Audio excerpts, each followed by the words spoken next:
When Danielle Williams stepped into the Devil's Den that Tuesday night, she looked like Preya, a lone black woman in a biker bar where strangers weren't welcome and outsiders rarely left unscathed. But the Iron Serpents who watched her order whiskey and ignored their threats had no idea they were staring at a decorated Marine with 3 combat tours and a 7-year obsession. And when Snake's rough hands tore her jacket sleeve, exposing that unmistakable Marine Corps tattoo, the sudden silence that fell over the bar wasn't respect. It was the collective. It's realization that they had just cornered something far more dangerous than they could handle. Just before we get back to it, I'd love to know where you're watching from today. If you're enjoying these stories, make sure you're subscribed. The Devil's Den sat like a scar on the edge of Millfield. It's Tennessee, where the main road bent toward nothing but darkness and bad decisions. Smoke hung thick in the air, mixing cigarette ash with the smell of stale beer and motor oil that seemed to seep from the very walls. The jukebox in the corner wheezed out an old Lynyrd Skynyrd tune, its neon glow casting everything in shades of amber and red. Wooden tables, scarred by years of knife points and beer bottles, filled the cramped space. This wasn't the kind of place you stumbled into by accident. The regulars knew their spots. Truckers hunched over the bar, nursing whiskey and complaining about fuel prices. A few locals played pool in the back, their voices rising and falling with each shot. But tonight, the real power in the room came from the corner booth, where leather jackets gleamed under the dim lights. The Iron Serpents had claimed their territory, and everyone else just tried to stay invisible. Outside, gravel crunched under tires as another car pulled into the lot. The engine cut, and for a moment, everything felt normal. It's just another Tuesday night where nothing much happened, where tomorrow would look exactly like today. Then the door opened. Danielle Williams stepped into the Devil's Den like she owned the place. Mid-30s, tall, with the kind of posture that came from years of standing at attention. Her dark skin caught the neon light as she surveyed the room, taking in every face, every exit, every potential threat. She wore simple clothes jeans that fit well, a black leather jacket zipped halfway up, boots that had seen some miles. Nothing flashy, nothing that screamed for attention. But in a place like this, being different was enough. The conversations didn't stop all at once. It was more like ripples in a pond, starting with the men closest to the door and spreading outward. Heads turned, whispers started. The pool game in the back stuttered to a halt as someone missed an easy shot. By the time Danielle reached the bar, the whole place was watching. She didn't seem to notice. Or if she did, she didn't care. "What can I get you?" The bartender was young, maybe 25, with nervous hands and kind eyes. His name tag read Eli, and he looked like he'd rather be anywhere else in the world. "Whiskey. Neat." Danielle's voice was steady, calm. She slid onto a bar stool and placed her hands flat on the bar, studying the bottles behind Eli like she was reading a map. Eli poured the drink with hands that shook just slightly. When he set it down, he leaned closer than necessary, his voice dropping to barely a whisper. "Lady, I don't know what brought you here tonight, but you picked the wrong place." Danielle lifted the glass, inhaling the sharp scent of alcohol. "Did I?" The Serpents don't like outsiders. Especially, he caught himself before finishing the sentence. But they both knew what he meant, especially someone who looked like her. In a place like this, she took a sip, letting the whiskey burn down her throat. "Good thing I'm not planning to join their book club." Eli's eyes darted toward the corner booth where the real danger sat. Rex Thompson commanded the Iron Serpents with the quiet authority of a man who'd never met a problem he couldn't solve with his fists. Pushing 50, built like a linebacker who'd never stopped training, he wore his colors with pride. The Serpent. Patch on his back seemed to writhe in the flickering light. His gray beard was trimmed neat, his eyes sharp as broken glass. Rex had noticed Danielle the moment she walked in. Now he watched her with the patience of a predator, studying her movements, cataloging her weaknesses. He didn't like surprises, and strangers asking questions always meant trouble. "She's got brass, I'll give her that." The voice belonged to Viper, Rex's lieutenant, and as his name suggested, with arms covered in faded tattoos. He perched on the edge of the booth like a spider waiting for something to fall into his web. Rex grunted. Brass gets you killed in places like this. But he made no move to approach her, not yet. There was something about the way she held herself, something, that made him cautious. 30 years of running with bikers, he'd learned to read people. This woman wasn't a lost tourist or a thrill seeker looking for danger. She had purpose. Danielle wasn't here for the atmosphere. 3 weeks of following dead-end leads had brought her to this backwater town, chasing whispers and half-remembered stories. Someone had mentioned the Iron Serpents in connection with a name she'd been hunting for 7 years. A name that woke her up in cold sweats and made her reach for weapons that weren't there. She'd been patient. She'd been careful. But patience had its limits. A drunk stumbled away from the bar, weaving between tables like a ship in rough water. His shoulder clipped Danielle's, sending beer splashing across the bar. Instead of cursing or pushing back, she reached out with one steady hand and caught his arm, keeping him upright. "Easy there, friend," she said, her voice gentle. The drunk looked at her with bleary eyes, trying to focus. "Sorry, miss. Didn't see you there." But as she steadied him, her grip shifted just slightly. Nothing dramatic, nothing that would draw attention, just a subtle adjustment of leverage that left the man suddenly aware of how easily she could have sent him sprawling. The realization sobered him faster than coffee. "Thanks," he mumbled, shuffling away with more care. Eli watched the whole thing with growing curiosity. He'd worked here for 2 years, seen plenty of fights start over less, but Danielle had diffused the situation with the kind of calm control he'd only seen in one place, the military base outside town, where his brother had trained before shipping. Out to Afghanistan before coming home in a box, the thought made his chest tight, but he pushed it down. "Not here. Not now." "You served," he said quietly, refilling her glass though she hadn't asked. Danielle's eyes flicked to his, sharp and assessing. "What makes you say that?" "The way you handled that, the way you sit." "My brother was Army, taught me to recognize the signs." She didn't confirm or deny it, just nodded slightly. "Sorry for your loss." Eli's throat worked. "Yeah, me too." The moment stretched between them, understanding passing without words. Then Danielle's attention shifted, drawn by the scrape of chairs and the heavy footsteps of men who'd decided they'd watched long enough. 3 serpents approached the bar. The leader was a mountain of muscle and attitude, his belly straining against a leather vest covered in patches. Snake, they called him, though he looked more like a rhinoceros. His face was red from drink and anger, and his small eyes fixed on Danielle like she was something that had crawled out from under a rock. "Oh well," Snake drawled, his voice carrying across the suddenly quiet bar. "What do we have here?" Danielle didn't turn around. She lifted her glass and took another sip, watching Snake's reflection in the mirror behind the bar. "Looks like someone took a wrong turn," Snake continued, emboldened by her silence. His friends chuckled, the sound ugly and sharp. "This ain't the kind of neighborhood for your sort, sweetheart." The word sweetheart came out like a curse. Their patrons began moving away from the bar, sensing trouble. Eli's hand moved toward the baseball bat he kept under the register. But Danielle caught his eye in the mirror and shook her head slightly. Still, she didn't turn around. Snake's face darkened. Like he wasn't used to being ignored, especially not by someone he saw as beneath him. He moved closer, close enough that Danielle could smell the beer on his breath and the motor oil ground into his clothes. "I'm talking to you, girl." Now she turned, swiveling on her bar stool to face him.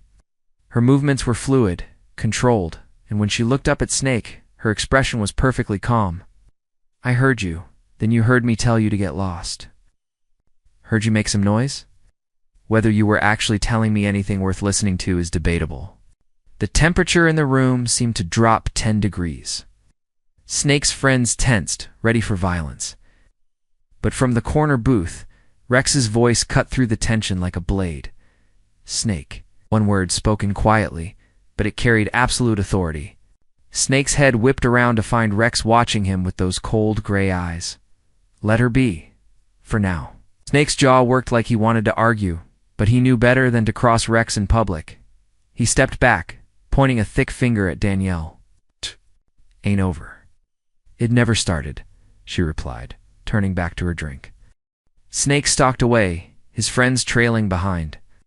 The normal sounds of the bar gradually resumed, but the tension remained, coiled like a spring waiting to snap.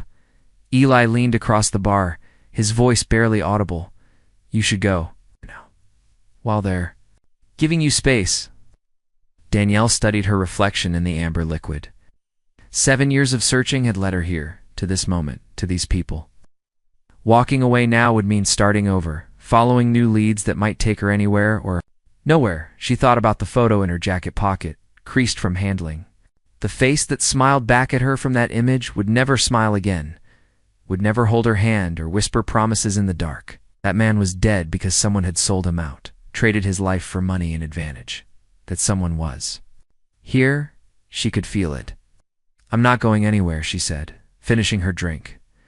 Rex had been watching the whole exchange, and something in Danielle's posture, something in the way she'd handled Snake's challenge sparked his interest. Some random troublemaker or activist looking to make a statement? There was steel in her spine, purpose in her eyes, and that made her dangerous.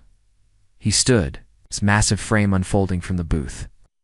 The other serpents watched as their leader crossed the room, his boots heavy on the scarred wooden floor. Conversations died as he passed. Even Snake shut his mouth. Rex stopped beside Danielle's stool, close enough to be intimidating but not close enough to be threatening. "Yet buy you another drink?" She looked at him in the mirror, taking his measure. Close up, she could see the intelligence behind those cold eyes, the careful calculation of a man who'd survived by thinking 3 moves ahead. "I can buy my own." "I'm sure you can. But I'm curious about what brings a woman like you to a place like this. A woman like me." Rex smiled, but it didn't reach his eyes. Someone with training, someone with purpose, someone who's looking for something specific. Danielle turned on her stool to face him fully. "What makes you think I'm looking for anything?" "Because nobody ends up here by accident. Especially not someone who handles herself like you do." He gestured to Eli, who reluctantly poured 2 whiskeys. Rex took one, raising it in a mock toast. "So what is it, ex-husband? Money owed? Old grudge?" Danielle picked up her glass but didn't drink. "Maybe I just like the ambience." Rex chuckled, a sound like gravel in a cement mixer. "Maybe, or maybe you're hunting someone you think has connections to my club." The words hung in the air between them. Danielle's grip on her glass tightened almost imperceptibly, but Rex caught it. He was good at reading people, at finding their pressure points. "I wouldn't know where to start, looking for anyone connected to your club," she said carefully. "Wouldn't you?" Rex leaned closer, his voice dropping to a whisper that somehow seemed more threatening than shouting. "See, here's the thing about small towns. Word travels fast. And lately I've been hearing about someone asking questions. Someone looking for a particular man with a particular scar." Danielle's blood went cold, but her expression didn't change. "Sounds like someone's been telling stories." "Oh, they have. And you know what's interesting? The man you're looking for, if he exists, if he's who I think he is, that's the kind of man who makes powerful enemies. Kind of enemies who might send someone with your particular skills to collect a debt." He straightened up, his smile widening. "But of course, that's all speculation. After all, what would I know about scarred men and old debts?" Danielle set her glass down with careful precision. Her heart was pounding, but years of training kept her breathing steady, her hands still. Interesting theory, isn't it? Of course, theories are dangerous things. Sometimes they lead people places they shouldn't go, make them ask questions that are better left unasked. Rex finished his drink and set the empty glass on the bar with a sharp click. "Word of advice, miss whoever you are. Some ghosts are better left buried. Some debts are too old to collect. Some searches end badly for the people doing the searching." He turned to go, then paused. "Enjoy your drink. And your stay in our little town. I hope it's brief." As Rex walked back to his booth, Danielle felt the weight of every eye in the bar. The message had been delivered, the warning given. Now everyone waited to see what she would do. She picked up her glass and drained it in one swallow, feeling the burn all the way down. When she set it back on the bar, her decision was made. "Another," she said to Eli. His eyes widened. "Ma'am, maybe you should another," Eli poured with shaking hands. As he set the glass down, Danielle looked at him directly. "You lost your brother in Afghanistan?" Eli nodded, not trusting his voice. "I lost someone there too. It's someone important." She lifted the glass, studying the liquid like it held secrets. Someone who died because the wrong people had information they shouldn't have had. Understanding dawned in Eli's eyes. "You think I think I'm exactly where I need to be?" She took a sip, then stood, fishing money from her pocket and placing it on the bar. "Keep the change." And Eli, she waited until he met her eyes. Some ghosts need to be dug up before they can be buried proper. The whiskey hit Danielle's empty stomach like liquid fire, but she welcomed the burn. It reminded her she was still alive, still fighting. Around her, the Devil's Den had settled into an uneasy quiet, the kind that comes before storms or violence. She could feel the attention focused on her like heat from a furnace. The iron. Serpents had stopped pretending they weren't watching. Snake glared from across the room, his thick hands wrapped around a beer bottle like he was imagining her neck. His buddies whispered among themselves, shooting glances her way. But it was Rex who worried her. The leader sat in his booth like a king holding court, his expression unreadable. She'd gotten his attention. That was good. It was also dangerous. Danielle settled back onto her bar stool and made herself comfortable. If they thought one veiled threat would send her running, they were about to learn differently. She'd tracked leads from Kabul to Kansas City, following breadcrumbs and whispers. She wasn't stopping now. "You sure about this?" Eli's voice was barely audible as he wiped down glasses with nervous energy. "I'm sure." But even as she said it, memories tried to surface. The smell of cordite and burning diesel. The weight of someone dying in her arms. Marcus had been reaching for something when the life left his eyes. His mouth moving soundlessly around words she'd never hear. She pushed the memory down. This wasn't the time. The jukebox kicked into a new song, something by Hank Williams Jr., that seemed to loosen the tension just slightly. A few conversations resumed, but the undercurrent remained. Everyone was waiting for something to happen. Rex made the first move. He stood with the casual grace of a man comfortable with violence, straightening his leather vest as he approached the bar. His boots announced each step, and Danielle caught his reflection growing larger in the mirror behind the bottles. "Mind if I sit?" She gestured to the empty stool beside her. "Free country." Rex chuckled as he settled his bulk onto the stool, which creaked under his weight. "Is it? Sometimes I wonder." He signaled Eli for a beer, and the young bartender complied with obvious reluctance. The bottle appeared with record speed, and Eli retreated to the far end of the bar like he was escaping a fire. "So," Rex said, taking a long pull from his beer, "since we're going to be neighbors for the evening, maybe we should get properly acquainted. Name's Rex Thompson." "Danielle?" "Just Danielle?" "Just Rex." He smiled, and this time it seemed almost genuine. "Fair enough. You know, Danielle, I've been thinking about our conversation, about theories and such." "Have you?" "I have, and I realized I might have come across as unwelcoming. That's not the Southern way, is it? Treating a guest poorly?" Danielle studied his profile. "I wouldn't know. I'm not from the South." "No, I don't suppose you are. Where then?" "Here and there." Rex nodded like that was exactly the answer he'd expected. "Military brat?" The question caught her off guard, but she recovered quickly. "What makes you ask that?"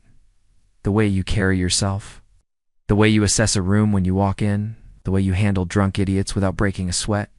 He took another drink. "My daddy was Army. 30 years. I know the signs." For a moment, something like understanding passed between them. Then Rex's expression hardened again. Of course, military training can be a dangerous thing in civilian life. All that discipline, all that purpose, but nowhere to aim it, makes some folks ... restless. Ain't that so? Oh yes, I've seen it before.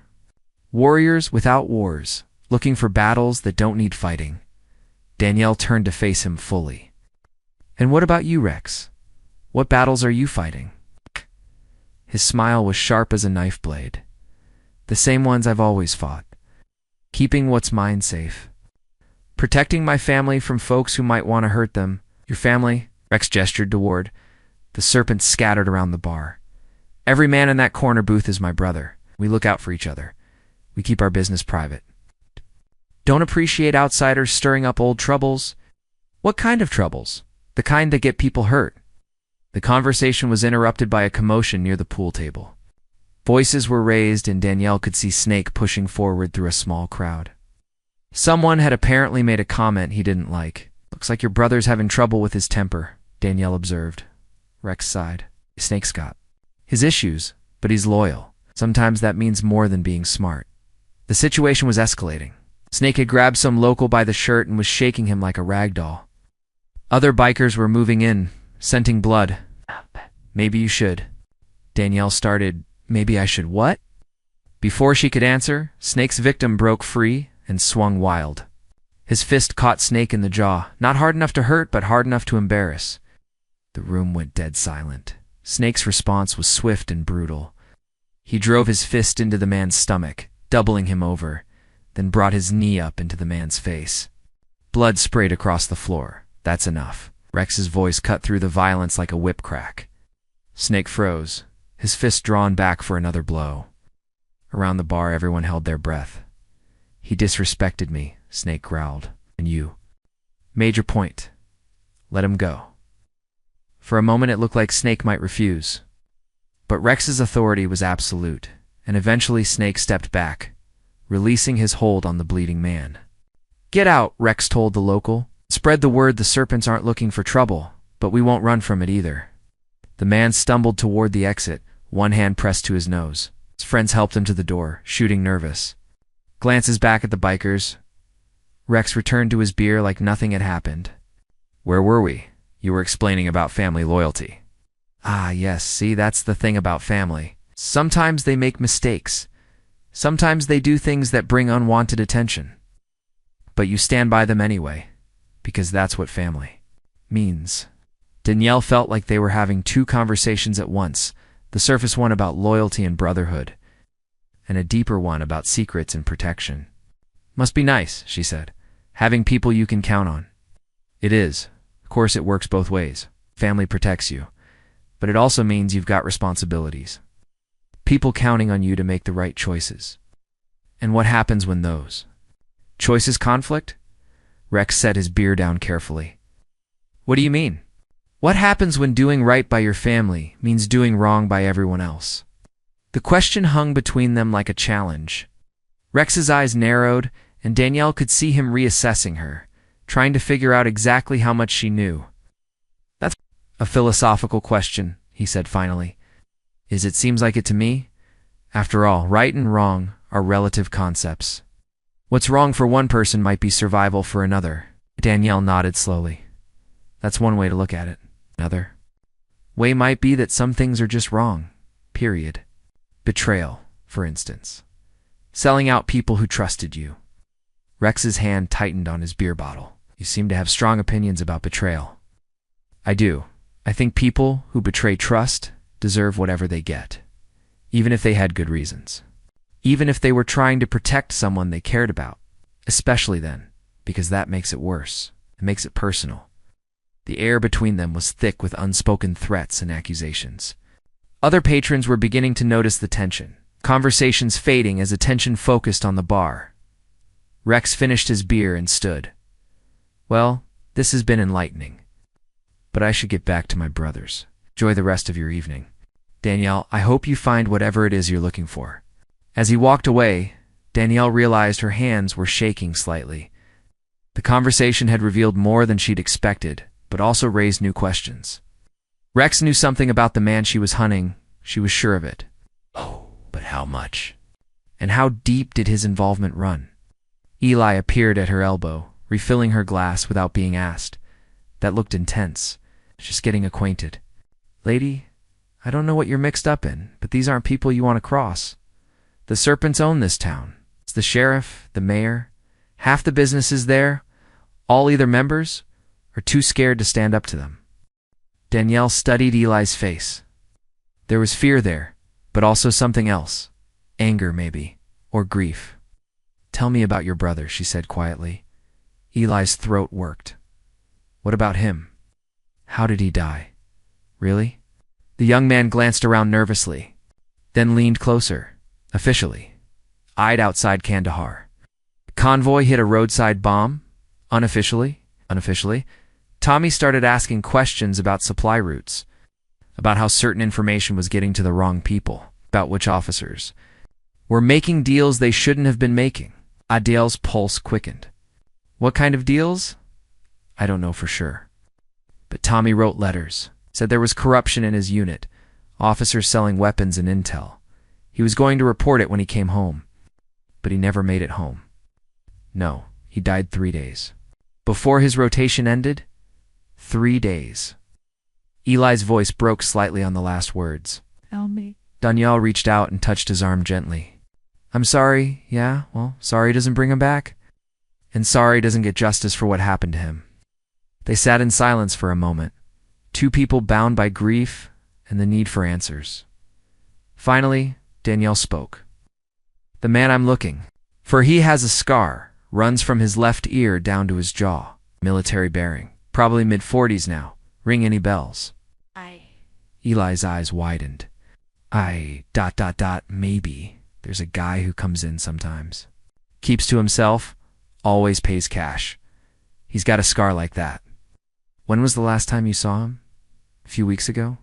But here's the thing, he wasn't alone. He was with some of the serpents. Real friendly with them, if you know what I mean. Danielle's heart began to race. 7 years of searching, and she was finally close.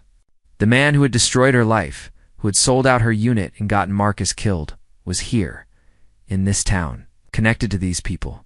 What name does he use? Cole Bradford. The name hit her like a physical blow. She remembered shouting that name across a firebase in Afghanistan, watching a man in Marine fatigues disappear into the night while gunfire erupted around them. Bradford had been Marcus's commanding officer, someone they'd trusted with their lives, someone who'd sold those lives for profit. You know him, Eli said, reading her expression. I know him. Then you know how dangerous this is. If he's connected to the serpents, if they're protecting him, ... they can try. Danielle finished her drink and stood, placing money on the bar. The alcohol had steadied her nerves and sharpened her focus. She knew what she had to do now. Where are you going? Eli asked. To get some air. Think things through. Be careful out there. The serpents don't like people asking questions about their business. Danielle paused at the door, looking back at the young bartender. Eli, if something happens to me, if I don't come back, make sure people know why I was here. Make sure they know what Cole Bradford did. Before he could respond, she was gone, stepping out into the cool night air. Behind her, the Devil's Den continued its uneasy dance of tension and violence. But ahead of her, somewhere in the darkness, was the man she'd been hunting for 7 years. The ghost who'd killed the only man she'd ever loved was about to discover that some ghosts had ghosts of their own, and this one had finally found him. The night air hit Danielle's face like a cold slap, clearing the smoky haze from her lungs and sharpening her thoughts. Behind her, the Devil's Den hummed with tension and barely contained violence. Ahead lay the darkened streets of Millfield, holding secrets she'd spent 7 years trying to uncover. She'd taken 3 steps toward her rental car when she heard the heavy footsteps behind her. Not trying to be subtle, they wanted her to know they were coming. Going somewhere, sweetheart? Snake's voice carried the same ugly sneer it had inside the bar. Danielle didn't turn around, didn't change her pace. In her peripheral vision, she caught movement to more shapes emerging from between parked motorcycles. They'd been waiting for her. Just getting some air, she said calmly, her hand moving casually toward her jacket pocket. Air's free inside, too. Snake's footsteps were getting closer. Of course, everything else is going to cost you. Danielle reached her car and turned to face them. 3 bikers spread out in a loose semicircle, blocking her path back to the bar. Snake. In the middle, flanked by 2 younger men she didn't recognize, all of them carried themselves like predators who'd found easy prey. Rex told you to leave me alone, she pointed out. Snake spat into the gravel. Rex ain't here. And what he don't know won't hurt him. The biker, two snakes, left a skinny kid with needle tracks on his arms, pulled a knife from his boot. Blade glinted under the parking lot's single working streetlight. "Maybe we just want to have a friendly conversation," the kid said, his voice high and nervous.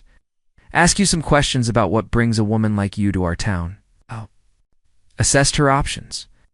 The alley behind the bar was dark, full of dumpsters and debris that could provide cover or weapons. Her car was too far away to reach before they caught her. The space between two pickup trucks offered an escape route if she could get there. "I already told Rex what brings me here," she said, slowly backing toward the gap between vehicles. "Well, Rex is too polite sometimes." Snake was grinning now, enjoying himself. I think you're some kind of cop. Federal, maybe. ATF or FBI, trying to build a case against us. Do I look like a federal agent to you?" "Hard to tell. You people all look the same to me." The racial slur hung in the air like poison. Danielle felt her carefully controlled temper start to fray. 7 years of hunting, 7 years of restraint, and she was supposed to take abuse. From this waste of oxygen? "That's an interesting theory," she said, her voice dropping to barely above a whisper. "Want to test it?" Something in her tone made Snake hesitate. For just a moment, his predator's instincts kicked in, warning him that maybe this prey wasn't as helpless as she looked. Then his ego overrode his caution. "Boys, I think the lady's trying to scare us." They moved at the same time, converging from 3 directions. But Danielle was already in motion, diving toward the gap between trucks. The kid with the knife was closest, and his inexperience showed he telegraphed his attack. Raising the blade high like he was in some kind of movie, Danielle caught his wrist as he brought it down, using his momentum to spin him around and slam his face into the truck's tailgate. The knife clattered away into the darkness as he dropped like a sack of cement. The second biker came in fast but sloppy, throwing wild punches. Danielle ducked under his swing and drove her elbow into his solar plexus, doubling him over. A quick knee to the face put him down beside his friend. Snake was smarter than his companions, hanging back and letting them test her defenses.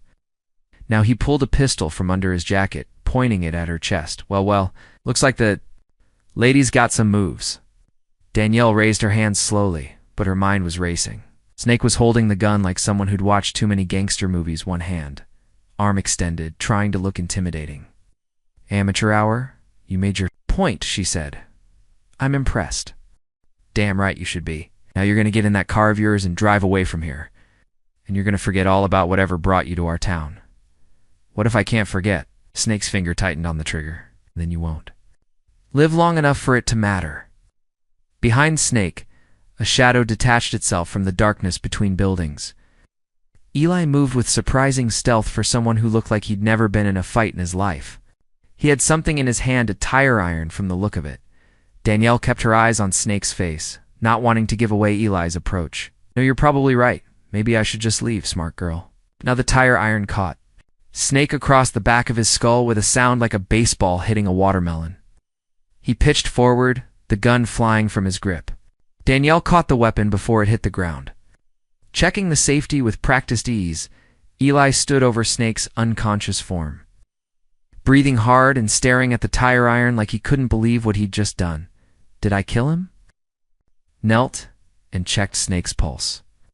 "No, but he's going to have a hell of a headache." "What are you doing out here?" "Saw them follow you. Figured you might need backup."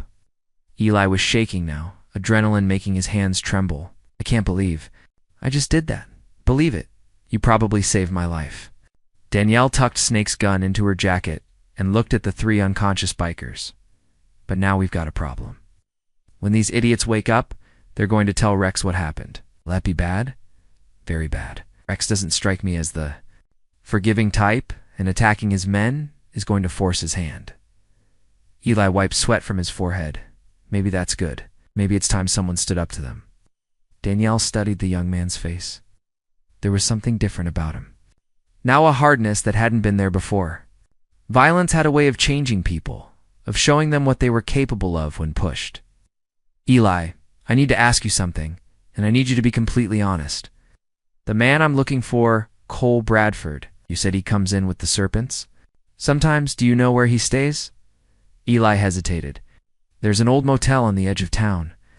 The Pines Motor Lodge. Most of the long-term guests are bikers or people who don't want to be found. If he's hiding out somewhere, that'd be my guess. How far? 10 minutes by car? But listen, if you're thinking of going there tonight, I am. Then you better take this. Eli handed her the tire iron. And maybe you should know my brother's death wasn't the only suspicious thing that happened around here. People disappear sometimes. People who ask too many questions. Danielle looked down at the unconscious bikers, then back at Eli. What aren't you telling me? There's something else. About the night my brother died. He called me just a few hours before the convoy was hit. He was scared. He said he'd figured out who was selling information to insurgents. He had proof. What kind of proof? Pictures. Documents. He'd been collecting evidence for weeks. But here's the thing, he said. The corruption went all the way to the top. It's not just some sergeant looking to make extra money. Officers, high-ranking. One's Danielle's blood ran cold. Did he mention any names? Just one. Said there was a Marine colonel who was coordinating with someone stateside, someone who had connections to biker gangs and smuggling operations. The pieces were starting to fall into place. Cole Bradford hadn't just been selling information in Afghanistan, he'd been part of a larger network. One that stretched from military bases to small-town bars like the Devil's Den. Eli, I need you to do something for me. Go back inside and act like nothing happened. If anyone asks where I went, tell them I got spooked and left town. Can you do that? What about these guys? They'll wake up eventually. When they do, they'll probably be too embarrassed to admit they got taken down by a bartender and a woman half their size. Eli managed a weak smile. Yeah, probably. Danielle started toward her car, then paused.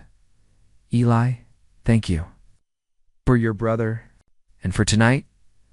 Just find the bastard who killed him. Make him pay. As Danielle drove through Millfield's empty streets, she thought about the young man she'd left behind. Eli had crossed the line tonight, had chosen violence over victimhood.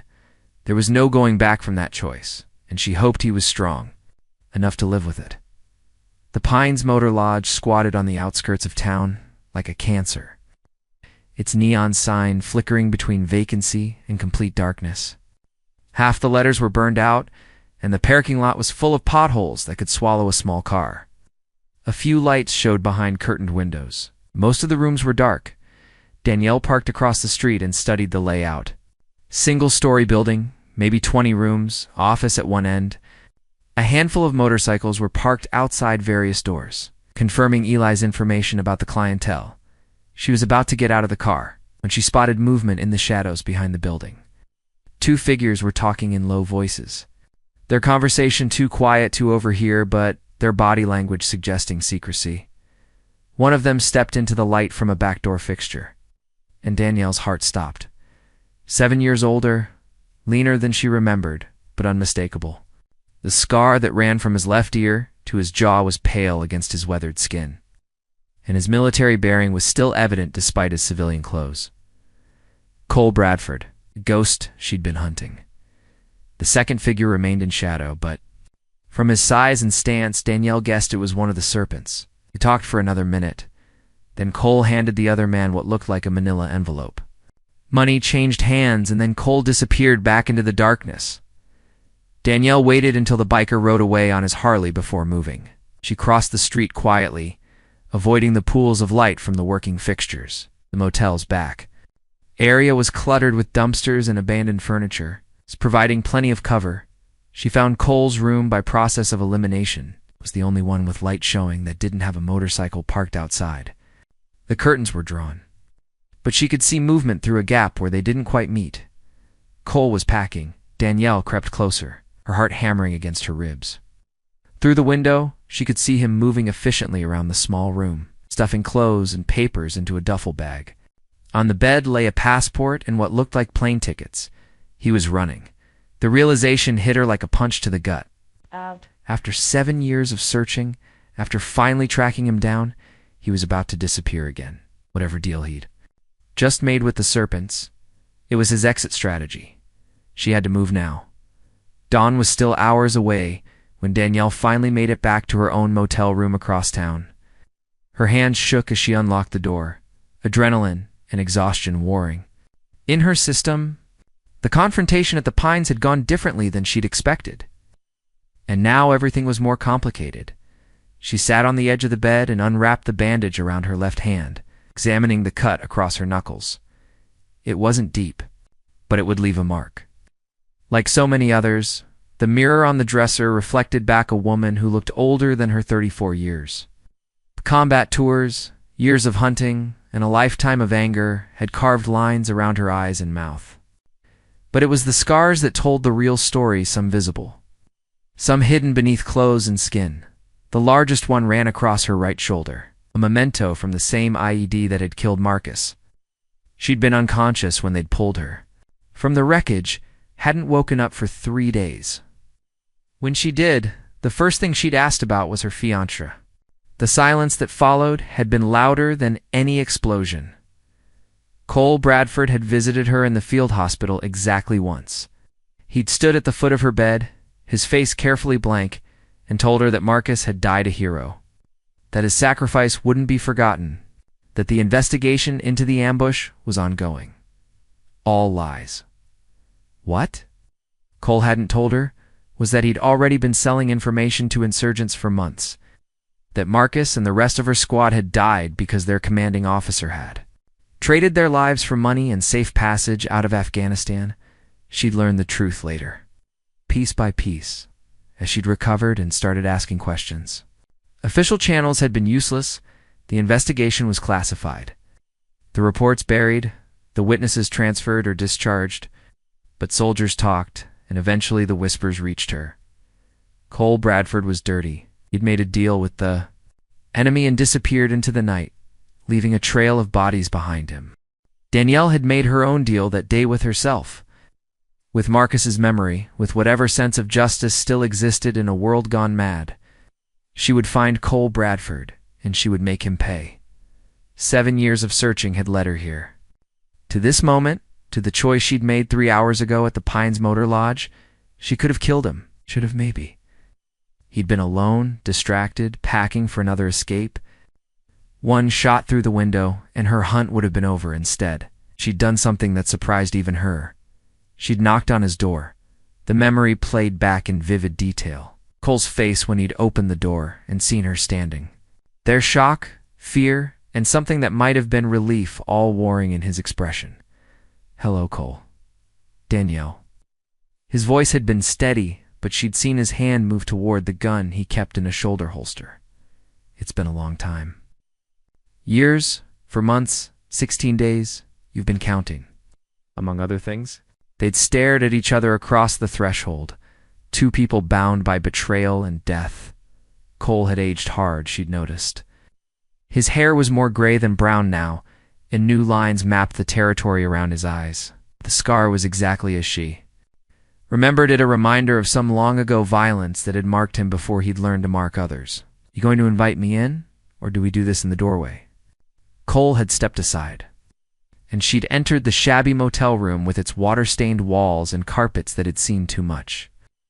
His duffel bag sat on the bed, half-packed with the detritus of a life lived on the run, going somewhere. She'd asked, always. "It's safer that way." Safer for who? Cole had closed the door and turned to face her, his hand still hovering near his weapon. "For everyone involved?" "Marcus wasn't involved in your deals, Cole. Neither were the rest of my squad, but they died anyway."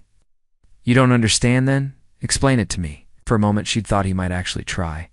There'd been something in his expression, a flicker of the man she'd once respected, once followed into combat without question. Then it was gone, replaced by the calculating coldness of a survivor. "Some things are better left buried, Danielle. You should know that by now. Like the fact that you've sold us out. Like the fact that you've traded American lives for money and safe passage. It wasn't that simple. It never is it? There's always a justification. Always a reason why betrayal was the only option." Cole had moved away from the door, putting the room's small table between them. "You want to hear the truth? Fine. I didn't have a choice. They had my daughter." Words had hit her like a physical blow. All her research, all her investigation, she'd never learned that Cole had a family. What? My ex-wife remarried, moved to California with our girl. I hadn't seen Sarah in 2 years when I got the pictures. Cole's voice had taken on a hollow quality, like he was reciting facts from someone else's life. Photos of her walking to school, getting on the bus, playing in her backyard, and a message: cooperate, or she disappears forever. Danielle had felt her certainty waver for the first time in 7 years. Who? I never knew for sure. The go-between was just a voice on a secure phone, but the operation was too sophisticated. To be local talent, someone with serious resources, serious reach. So you sold out your own unit to protect your daughter. I sold out intel on convoy routes and patrol schedules. I thought I could control it, limit the damage. I never meant for anyone to get killed, but they did. Yes, they did. Admission had hung between them like smoke from a funeral pyre. Danielle had found herself looking at a man she'd hated for 7 years and seeing something she hadn't expected: genuine remorse. Marcus died, calling your name, she'd said quietly. He thought you were coming to help. Cole's face had crumpled. I know. Do you really? Because while you were protecting your daughter, his daughter grew up without a father. You were making deals to save your family. You destroyed mine. Sorry doesn't bring him back. They'd stood in silence for a long moment, 2 people carrying the weight of choices that couldn't be undone. Finally, Cole had spoken again. What do you want from me, Danielle? Want you to come forward, testify about what happened? Truth about who was really behind the corruption. I can't do that. Why not? Because it would get us both killed. The people I worked for, they're still out there, still connected, still dangerous. You mean the Iron Serpents? Cole's eyes had widened. How did you figure it out? 7 years of investigation. Cole, following money trails and weapon shipments and dead soldiers who asked too many questions. The Serpents are just the local distribution network, aren't they? Someone's been using biker gangs to move military. Hardware from overseas to domestic buyers. You don't know what you're talking about, don't I? A Marine colonel with access to classified information sells intel to insurgents. The insurgents capture American weapons and equipment. Those weapons get shipped to the States through criminal networks. The bikers provide muscle and transportation. And everyone gets rich, except the soldiers who die in the process. Cole had been shaking his head, but she could see the confirmation in his eyes. Even if that were true, what difference would it make? You think testifying would change anything? The people behind this have been operating for years. They have protection at every level. Maybe, but at least the families would know the truth. At least Marcus's death would mean something. His death already means something. It means you survived. It means you've got to come home and build a life. What life? The words had come out sharper than she'd intended. What kind of life do you think I've had, Cole? 7 years of hunting? 7 years of rage? 7 years of waking up in the middle of the night seeing his face. She'd pulled out her phone and shown him the photo she carried Marcus in his dress blues, taken just before their deployment. Young and proud and certain that he was fighting for something that mattered. He was going to propose when we got back, had the ring picked out and everything. He showed me the pictures on his laptop, asked if I thought it was too traditional. Cole had looked away, unable to meet her eyes. I never got to answer him, never got to say yes or plan a wedding or argue about where to live, because his commanding officer decided that money was more important than honor. Danielle, shut up. Just shut up and listen for once in your miserable life. The force of her anger had driven Cole back against the wall. For the first time since she'd entered the room, she'd seen real fear in his eyes. You want to know what the last 7 years have been like? I'll tell you. Every lead I followed, every person I tracked down, every sleepless night spent reading reports and following money trails, all of it was aimed at this moment. At finding you, she'd moved closer. Close enough to see the sweat beading on his forehead. I had it all planned out, you know. What I'd say, what I'd do, how I'd make you suffer before I killed you. Cole's hand had moved toward his gun again, but she'd grabbed his wrist with surprising speed and strength. But then I found out about your daughter, about the choice you had to make. And you know what? It doesn't matter what. It doesn't matter that they threatened her. It doesn't matter that you were trying to protect your family, because when you made that deal, You chose her life over the lives of my soldiers. You chose one innocent person over 20 innocent people. She'd released his wrist and stepped back. And maybe that makes you human. Maybe it even makes you sympathetic. But it doesn't make you innocent. Cole had been silent for a long moment, rubbing his wrist where her grip had left marks. So what now? You kill me? No. Now you're going to help me find the people who put you in that position. You're going to help me destroy the network that got Marcus killed. I told you, I can't. You can, and you will. Because the alternative isn't death, Cole. The alternative is exposure. I publish everything I've learned about you, about the serpents, about the whole operation. Your daughter finds out what kind of man her father really is. The threat had hit home. Cole had gone pale, his military bearing finally cracking under the weight of 7 years' worth of consequences. You wouldn't. Try me. And in that moment, looking into Danielle's eyes, Cole Bradford had finally understood that the woman he'd once commanded was no longer the same person. The war had changed her, his betrayal had shaped her, and 7 years of hunting had hardened her into something implacable. What do you want me to do? First, you're going to tell me everything, names, dates, operations, all of it, and we're going to take down everyone involved, starting with Rex Thompson and working our way up the chain. Rex is small time. Just provides transportation and muscle. Then we'll start with him and follow the trail to whoever's really in charge. Cole had looked around the shabby motel room one last time, taking in the remnants of his life on the run. If I do this, if I help you, they'll kill us both, probably. But at least we'll die for something that matters. And if I refuse, had smiled and there'd been no warmth in it whatsoever, then you'll die for nothing at all. Now, sitting in her own motel room as dawn approached, Danielle reflected on the choice Cole had made. He'd agreed to help her, but she wasn't naive, enough to trust him completely. Desperate men made desperate choices. Cole Bradford had proven 7 years ago that self-preservation was his primary motivation. But for now, their interests aligned. Cole wanted to survive, and survival meant eliminating the threats against him. Danielle wanted justice, and justice required destroying the network that had killed Marcus. Together, they might actually have a chance. Her phone buzzed with a text message. Unknown number, but she recognized the tone. Rex knows you're here. Meeting tomorrow night at the Devil's Den. Come alone or Eli pays the price. Danielle stared at the message for a long moment, then deleted it. Rex was making his move, trying to regain control of the situation. But he'd made a critical mistake. He thought she cared more about Eli's safety than her. Mission, he was wrong. She cared about both, which made her twice as dangerous as he'd calculated. Following Rex's ultimatum, Danielle arrived at the Devil's Den the next evening to find the parking lot transformed, motorcycles lined up in perfect rows, their chrome catching the dying light.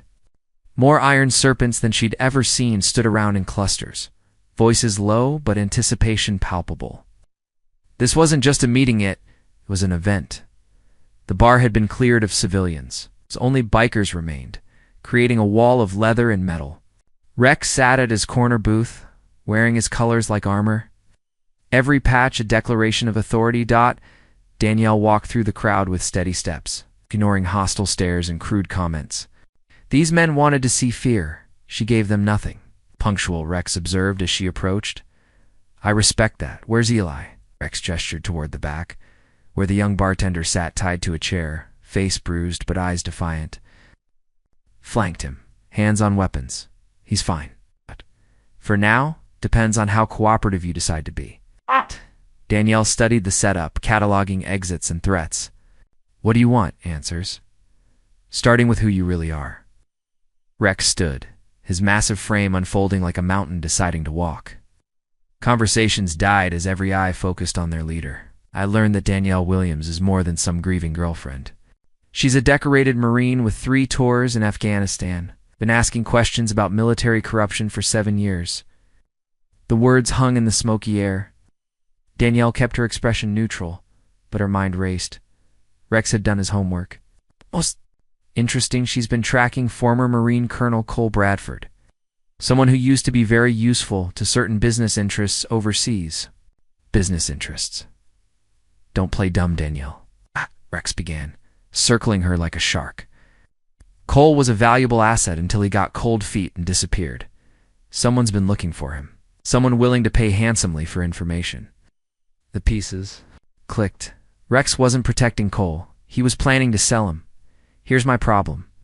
I can't decide if you're working for the people who want Cole dead or if you're just another loose end. Why don't you ask Cole? Rex smiled coldly. I did. Had a very interesting conversation this morning. He told me fascinating stories about Afghanistan. It's about a certain Marine hunting him for revenge. Danielle's stomach dropped. Cole had talked. Whatever agreement they'd reached meant nothing when Rex applied pressure. The thing is, Cole's story doesn't add up. He claims you want him dead for betraying your unit. But the people paying me to watch for him, they want him alive, Rex gestured to his men, and the crowd began moving. Chairs scraped as they pushed back against walls, creating an open space. Someone dragged a chain across the floor, marking boundaries of an impromptu arena. The Iron Serpents have a tradition. When outsiders want to join our family, they prove themselves. 3 tests. Survive all 3. Earn respect. Fail, and ... he shrugged. Failure has consequences. Danielle looked around the makeshift arena, and if I refuse, Eli dies slowly while you watch. Then you die quickly, and I collect the bounty on Cole without complications. And if I win, we discuss terms like civilized people. It was obviously a trap, but it bought her time. 3 tests. What are the rules? Simple. No weapons. No help. No mercy. Rex nodded to the crowd, and a young biker stepped forward. Early 20s, lean and quick, with overconfident swagger. His knuckles were scarred, nose broken twice, and he moved like he enjoyed hurting people. This is Tommy. He's eager to make his bones. Tommy cracked his knuckles and grinned. Hope you're ready, sweetheart. I ain't gonna go easy. Danielle stepped into the arena, rolling her shoulders. 7 years of tracking had kept her in shape, but this kid was younger, stronger, probably faster. She'd have to be smarter. Whenever. You're ready, Rex called. Tommy came immediately, throwing wild haymakers like he was trying to take her head off. All aggression, no technique. She ducked under his swing and pivoted, letting momentum carry him past. Stand still and fight. Tommy snarled, spinning for another attack. This time more cautious. Leading with a jab, Danielle slipped easily. She responded with a short uppercut to his solar plexus. Not hard enough to end it, but enough to make him respect her reach. Tommy backed off, reassessing. Around them, serpents shouted encouragement and insults. Some were betting money changing hands. You got some moves? But moves ain't enough. He feinted left, came right with a hook that caught Danielle's shoulder. The impact spun her around, and Tommy followed with a knee aimed at her ribs. But Danielle expected the combination. Straight from basic combat training, she caught his knee on her forearm and used his leverage to twist him off balance. As he stumbled, she drove her elbow into his temple with surgical precision. Tommy's eyes rolled back, and he dropped like a stone. The bar fell silent. Tommy wasn't moving. Well, that was efficient. Rex gestured to another crew member. This one was older, thicker, with methodical movements of a man who'd survived too many fights. His name was Crusher, and he lived up to it, hands like dinner plates, arms that could bend steel. Crusher's been with us 15 years, never lost a fight inside this bar. Crusher stepped into the arena without ceremony. Unlike Tommy, he didn't. Posture. He just studied Danielle with professional patience. Nothing personal, I know. This fight was different. Crusher didn't waste energy on wild swings.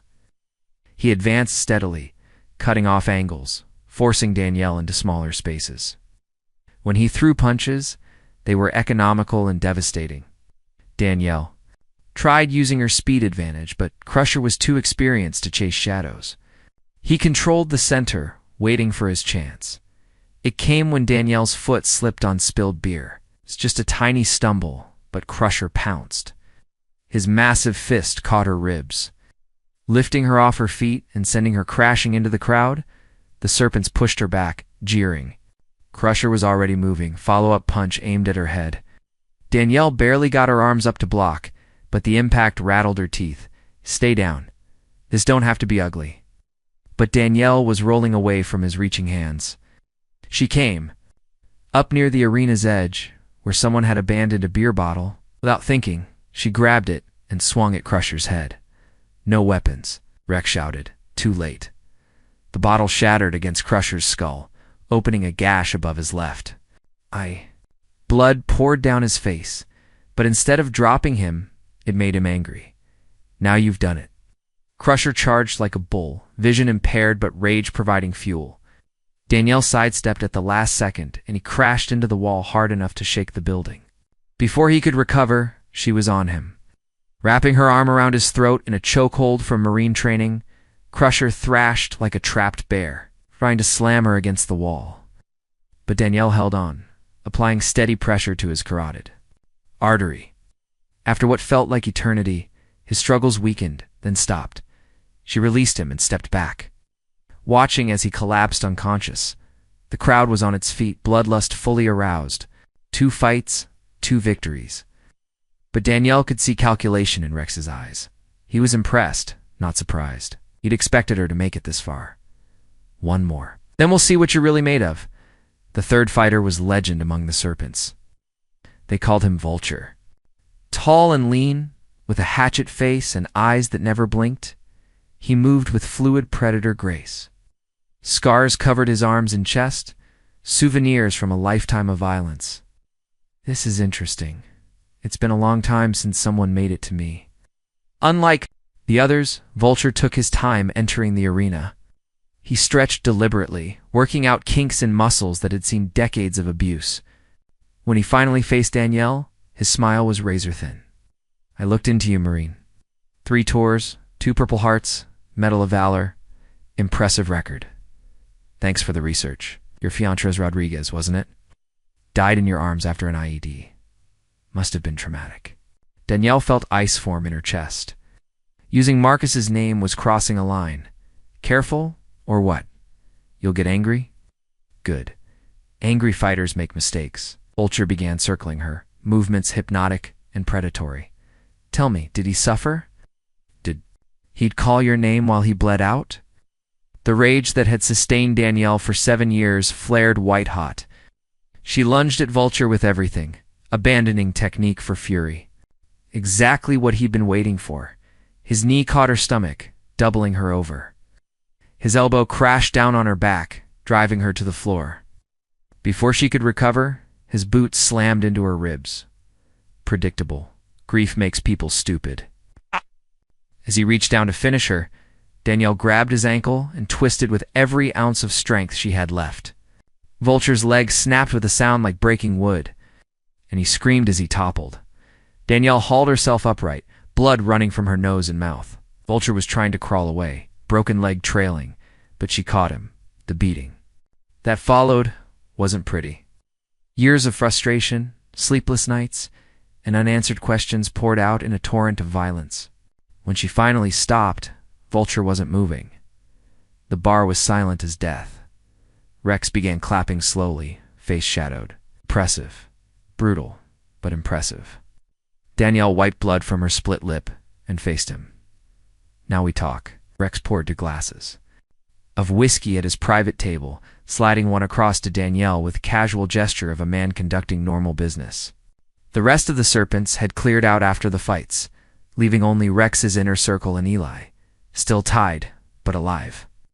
"You earned this," Rex said, raising his glass. "To survivors." Danielle didn't touch her drink. "Where's Cole?" "Safe. For now." Rex settled back, studying her like a specimen. "You know, I've been thinking about our mutual friend, about the stories he's been telling." "What stories?" "That's the interesting part. Cole's been spinning 2 different versions. Depending on who's asking, to you, he's the reluctant traitor protecting his daughter. To me, he's the innocent victim framed by corrupt superiors." Rex took a sip, savoring both alcohol and the moment. "But here's what I think really happened. Cole Bradford was a greedy bastard who saw opportunity to make money selling information. He got in over his head, panicked when people started dying. He's been lying to everyone since, trying to save his skin. Danielle's hand moved instinctively toward where her weapon would be, but she was unarmed. Rex noticed and smiled. Easy there, Marine. We're just talking. If you know he's lying, why protect him? Because truth is relative in this business. What matters isn't what really happened. It's what people believe happened. Right now, certain. Parties believe Cole has information they need. What kind of information? Rex leaned forward, voice dropping to barely above a whisper. Account numbers are Swiss banks, Cayman Islands, places where very large sums of money have been hidden. Money belonging to people who don't file tax returns. The pieces fell into place. Cole hadn't just been selling intelligence, he'd been skimming profits, building himself a nest egg. How much money? Enough to kill for? Enough to die for. Enough to spend 7 years hunting someone across 3 continents. Rex drained his glass and refilled it. The people looking for Cole, they're not interested in justice or revenge. They want their money back, and they're willing to pay handsomely for information. So you're planning to sell him? I'm planning to auction him. Several interested parties and competition drives up prices. Danielle felt sick. All these years, all this hunting, and it was just about money. Not justice, not honor, just greed. Hey, what? About the weapons trafficking, the corruption in Afghanistan, side businesses. Profitable but small scale compared to the main operation. Rex gestured around the bar. You think this place pays for itself? You think motorcycle clubs generate enough legitimate income to support our lifestyle? He was right. The Serpents were living well beyond simple bikers' means. New bikes, military grade, weapons, regional influence. We're distributors. Middle management in a very large, very profitable enterprise. Someone needs weapons moved from point A to point B. We handle transportation. Someone needs people eliminated or intimidated. We provide services. And Cole was your contact inside the military. One of them. We have people everywhere, bases, supply depots, recruitment centers. The military-industrial complex is beautiful when you know how to work it. Danielle thought about Eli's brother, about all the young soldiers who died because of this network. How many people have you killed? Me personally, or the organization as a whole? Does it matter, Rex? Shrugged. Not really. Death is just another business expense, like taxes or insurance premiums. The casual way he discussed murder made Danielle's skin crawl. This wasn't a man, it was a monster wearing human skin. Here's what's going to happen. Tomorrow night we're having an auction. Several very dangerous people are flying in to bid on Cole Bradford. The winner gets Cole, the account information and satisfaction of settling old debts, and me. You're going to help me deliver him? Danielle stared at Rex in disbelief. Why would I do that? Because if you don't, young Eli gets fed into a wood chipper feet first. Because if you don't, I release video footage of tonight's fights to law enforcement. Because if you don't, I make phone calls that ensure you spend the rest of your very short life looking over your shoulder. Rex's smile was predatory. Or you help me deliver Cole, take your share of profits, and walk away rich enough to disappear forever. Your choice. Before Danielle could respond, the door crashed open. Cole Bradford stumbled inside, hands zip-tied behind his back and blood streaming from his nose. 2 serpents flanked him, weapons drawn. Boss, we got a problem. Rex's expression darkened. What kind of problem? Bradford tried to run, made it 2 miles before we caught him, but that ain't the worst part. The biker pulled out a cell phone and tossed it onto the table. He made some calls first. 2 people who ain't supposed to know. Where we are. Rex picked up the phone, scrolling through recent calls. His face went white. You stupid son of a bitch. Do you have any idea what you've done? Cole spat blood onto the floor. I know exactly what I've done. I called in the cavalry. what? Cavalry? Military intelligence. Internal affairs. The FBI. Everyone who's been looking for evidence of the trafficking network. I gave them everything: names, dates, locations, account numbers. Rex was on his feet, massive hands around Cole's throat. How much did you tell them? Everything. 7 years of keeping my mouth shut, and I finally decided to talk. About Afghanistan, about the weapons deals, About your whole operation. You're lying, am I? Check the timestamps. Then ask yourself how long it takes for federal agents to mobilize when they get a tip about international weapons trafficking. Rex released Cole's throat and grabbed his gun. She'd kill you right now. Go ahead. Won't change anything. Information's already out there. Rex was pacing, composure finally cracking. Round him, lieutenants looked nervous. They had built their empire on staying under the radar, and Cole had just painted a target on all of them. This changes everything. He turned to Daniela's eyes, wild with rage and fear. Did you know about this? No. Are you working with him? I told you I came here to find Cole, that's all. Rex studied her face, looking for deception. Maybe this is all some elaborate federal operation. It was a good point, and Rex knew it. But he was beyond rational thought now, driven by paranoia and the knowledge that his world was collapsing. Doesn't matter. Federal or not, you know too much. He raised his gun, pointing it at Danielle's head. Time to tie up loose ends. But before he could pull the trigger, the lights went out. Emergency lighting kicked in, bathing the bar in red shadows.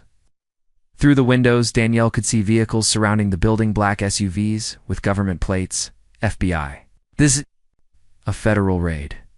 Exit the building with your hands visible. Rex's gun swung wildly as he tried to track targets in the dim red light. This is impossible. We have people inside law enforcement. Maybe your people aren't as loyal as you thought, Danielle suggested. She was already moving, using confusion to put distance between herself and Rex's weapon.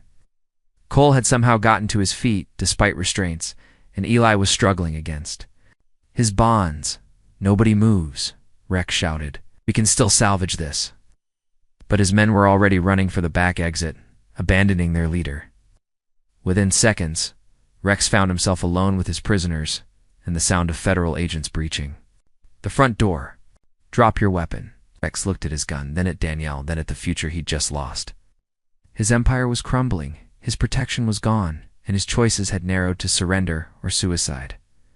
This isn't over, he told Danielle. Yes, it is. Rex raised his gun one final time, but not at Danielle.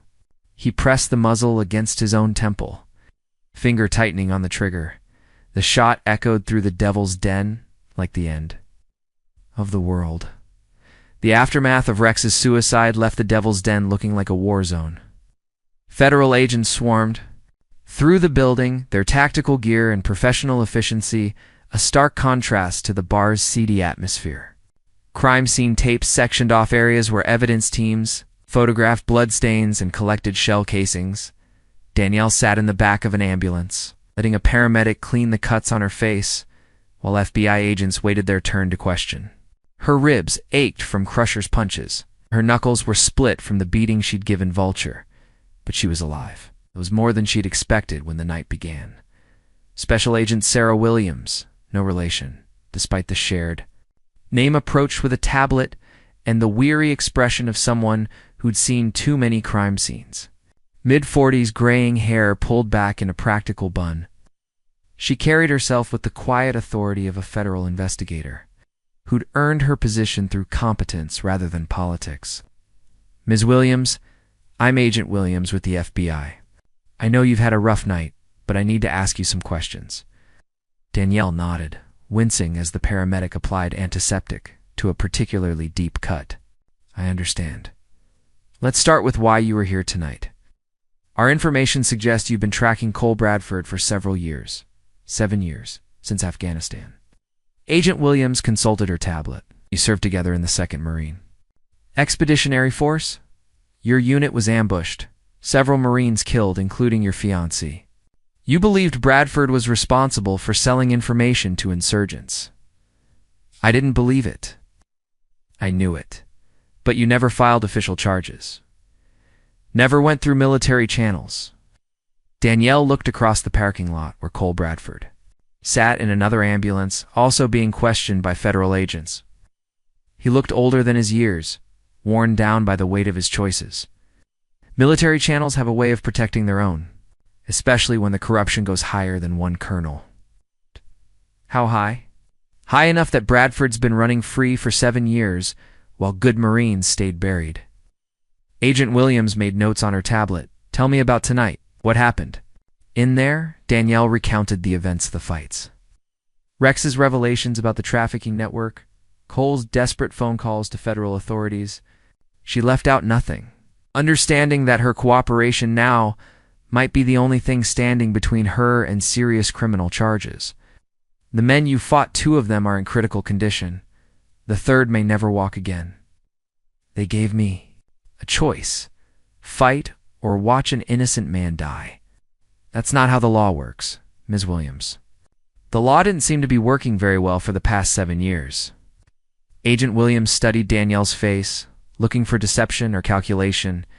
What she found was exhaustion and a kind of hollow satisfaction, like someone who'd finally reached the end of a very long journey. What do you know about the larger network, the weapons trafficking operation?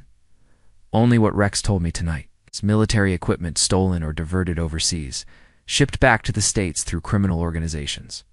The Iron Serpents were just one distribution point? Did Rex mention names? Other contacts?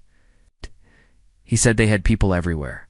Bases, supply depots, recruitment centers, but he didn't give specifics. Agent Williams nodded, making more notes. In the distance, crime scene photographers were documenting Rex's body, their camera flashes creating a strobe effect through the bar's windows. Ms. Williams, I'm going to be frank with you.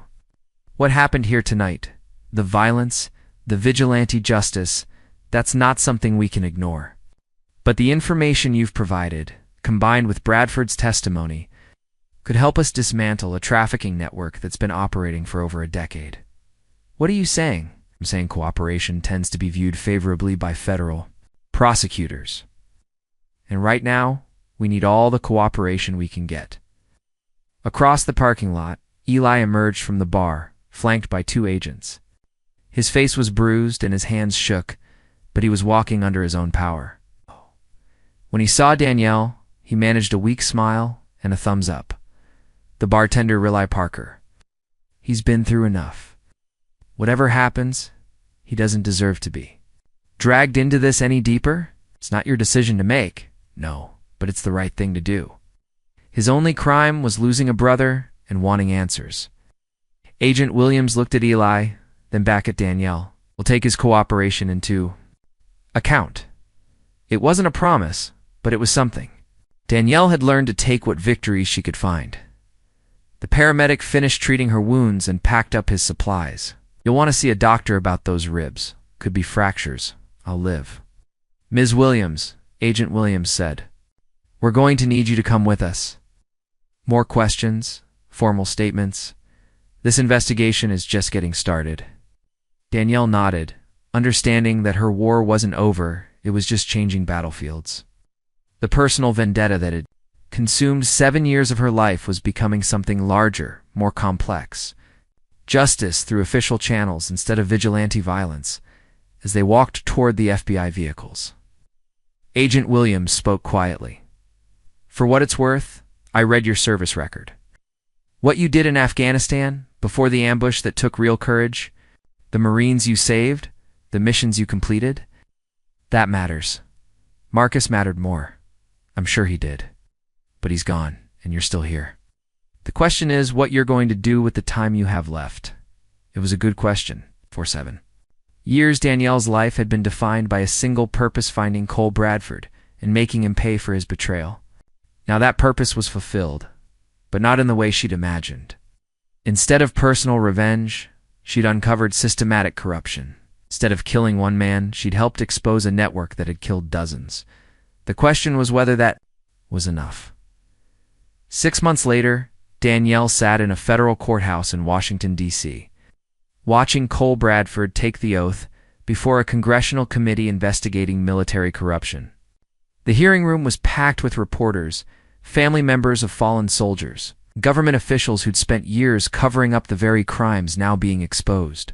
Cole looked different than he had in the Devil's Den cleaner. It's healthier but somehow smaller. Prison orange had been replaced by a conservative suit, and his scar seemed less prominent in the fluorescent lighting. Oh. But his voice was steady as he began his testimony. My name is Colonel Cole Bradford, United States Marine Corps, retired. For the past 6 months, I've been cooperating with federal investigators in exposing a weapons trafficking network that operated within the U.S. military for over a decade. The committee chairman, a gray-haired senator from Texas, leaned forward. Colonel Bradford, you stand accused of treason, conspiracy, and the deaths of 23 American servicemen and women. Why should this committee believe anything you say? Cole's hands were folded on the table before him, and Danielle could see them tremble slightly. "'Cause I was there, Senator. I participated in these crimes, and I'm willing to face the consequences of my actions if it means stopping others from following the same path. Tell us about Afghanistan. Tell us about the ambush that killed Staff Sergeant Marcus Rodriguez and 6 other Marines." For a moment, Cole's composure cracked. His eyes found Danielle in the gallery, and something passed between them, not forgiveness, but acknowledgement. "The ambush was my fault. I had been selling information about convoy routes and patrol schedules to insurgent contacts for approximately 6 months prior to the incident. The intelligence I provided directly led to the deaths of those Marines." Murmur rippled through the hearing room. Family members of the fallen soldiers leaned forward, hungry for answers they'd waited years to hear.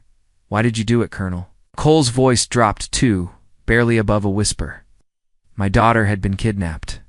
The people I was working for had taken her from her mother's home in California. They said they would kill her if I didn't cooperate." Who were these people? Consortium of defense contractors, military officers, and criminal organizations. They called themselves the Meridian Group. Their business model was simple: create demand for weapons overseas, then fulfill that demand using stolen or diverted military equipment. The senator consulted his notes. How did this network operate? Would identify conflicts around the world where weapons were needed, Afghanistan, Iraq, Syria, Somalia. Then they would arrange for military equipment to be lost or destroyed in those areas. The equipment would actually be sold to the highest bidder and the Iron Serpents Motorcycle Club, one of several criminal organizations used for domestic distribution. They would receive shipments at various locations and transport them to buyers throughout the United States. Danielle watched the proceedings with mixed emotions. On one hand, Cole's testimony was exposing the corruption that had killed Marcus and so many others. On the other hand, she couldn't forget that his cooperation was motivated by self-preservation rather than conscience. The questioning continued for hours, with Cole detailing the network's structure, naming names, and providing evidence that would lead to dozens of arrests. Defense contractors who'd facilitated the thefts, military officers who'd falsified reports, criminal organizations who'd provided transportation and muscle. During a recess, Agent Williams approached Danielle. "In the hallway. How are you holding up? It's strange.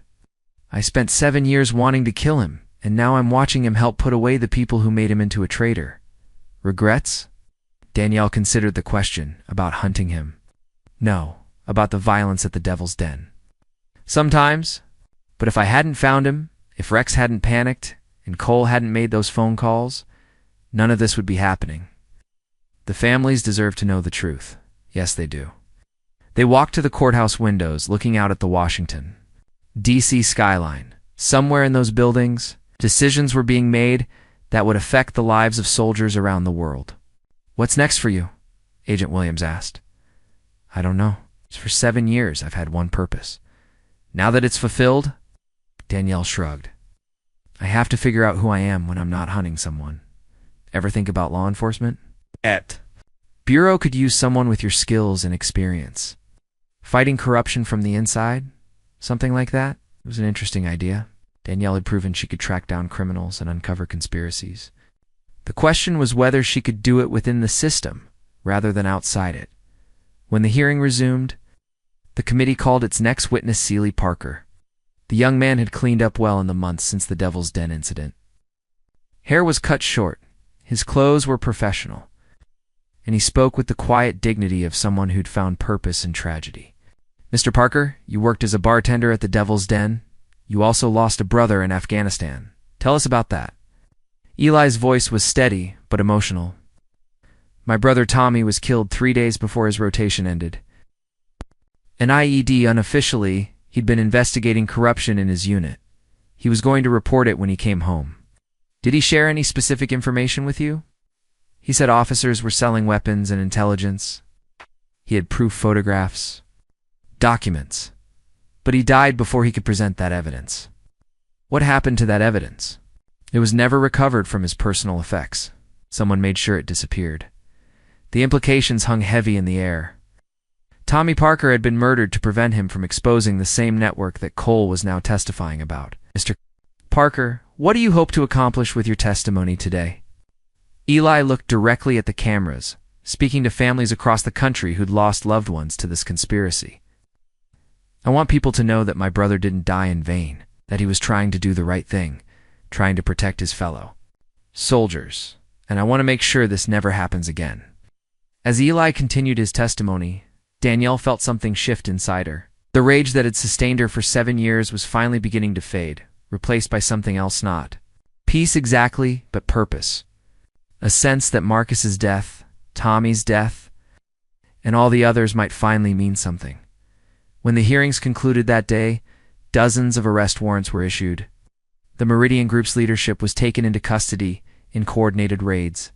Across 3 continents, defense contractors saw their stock prices plummet as federal investigators seized their assets. Military officers found themselves facing courts-martial and prison sentences. Cole Bradford received a plea agreement -20-5 years in federal prison in exchange for his continued cooperation.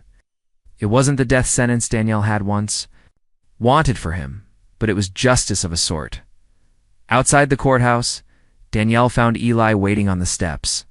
The young man who'd once been too scared to stand up to local bullies had testified before Congress and helped bring down an international conspiracy. "How do you feel?" she asked. Tired, relieved, scared about what comes next. What does come?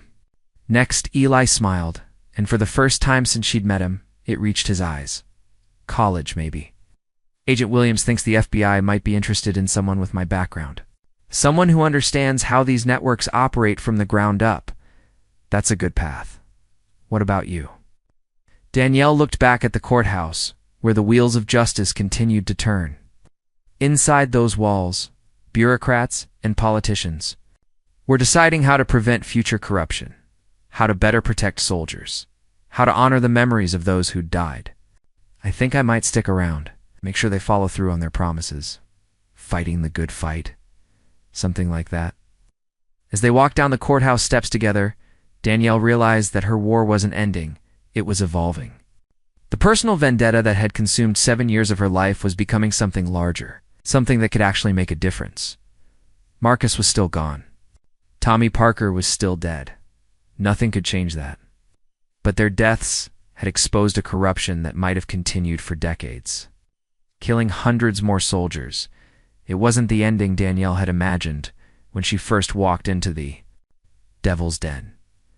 But as she watched Eli talking animatedly about his plans for the future, as she thought about families finally getting answers about their fallen loved ones, she realized it might be something better than revenge. It might actually be justice.